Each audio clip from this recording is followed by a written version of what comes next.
Miles, Daniel Miles, and this is a dunking of God's Not Dead 2. Alright, so let's break it down. After answering a student's question, her teacher finds herself up against the entire legal system, determined to destroy her and kick God out of the education system forever. Okay, so let's break it down. Now, I normally avoid religious films. They've got their own little bubble and they don't cross into my world. Unfortunately, this one decided that it was a real film and therefore played at my local multiplex. So I went and saw it, and if it wants to be a real film, it's going to be reviewed like a real film, and that is not to this film's benefit. For the note, the ultimate religious film was made in 1987, and I strongly recommend you check it down and see it if you haven't already done so. Where to start with this thing?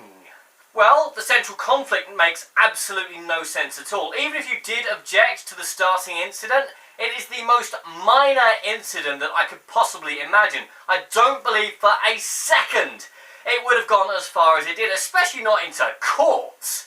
This is the kind of thing where you pull the teacher to one side and say, please don't do that again.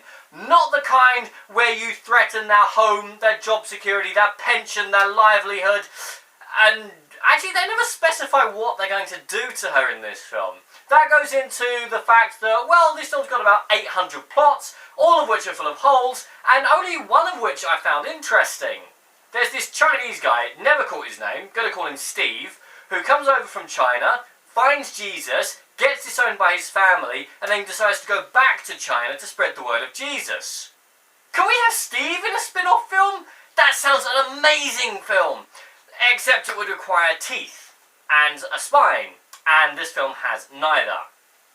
Now, according to Wikipedia, the budget for this thing was $5 million. Don't believe it for a second. It looks like they spent $1 on the script. It's a courtroom film full of every single courtroom cliche I think I've ever seen.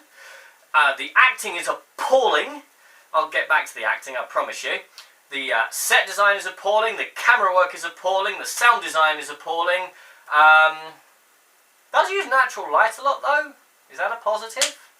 Now, I expected a message film to not be particularly balanced. This film is about as subtle as a sledgehammer wrapped in lead covered in lemon going through a plate glass window.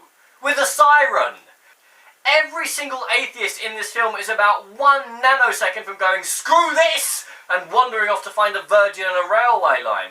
Every single Christian is beyond perfect. They're all completely uninteresting. I would say what people of the other religions are like, but apparently this world only has beautiful, amazing, wonderful Christians and evil atheists. Evil. And coincidentally, if you are going to cast this, I'm aware that Melissa Joan Hart is a practicing Christian and she prays before every meal. She's still Sabrina the Teenage Witch to a lot of people. And if you are going to cast a prosecuting lawyer and you do decide to pick Ray Wise, maybe someone should sit down with him and tell him that this isn't some bizarre feature-length episode of Reaper and that he's actually not playing the devil.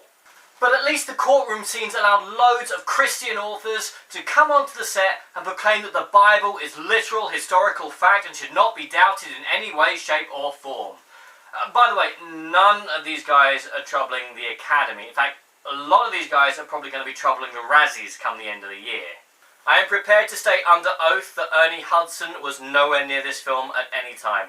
And yet, I was sitting in this cinema, and the audience around me was eating it up. They were loving it. They were laughing at the jokes. And at the end, when it flashed up, text your friends that God's not dead and start a conversation, half a dozen phones were whipped out. Mine came out as well, but I just wanted to check the time and see if I could see something actually worth seeing. Made for $5 million, this has already grossed $20 million, so God's Not Dead 3 can't be too far down the horizon. And I seriously hope it stays in its little bubble, because if it comes back into my world, I'm going to have to see it again. I rate this film as fire, the lowest rating I can give. This is not from a religious standpoint, this is purely on the lack of quality in any way, shape or form demonstrated in this film. Absolutely none. I'm Daniel, this is A Donkey. If you enjoyed this video, please like, share and subscribe.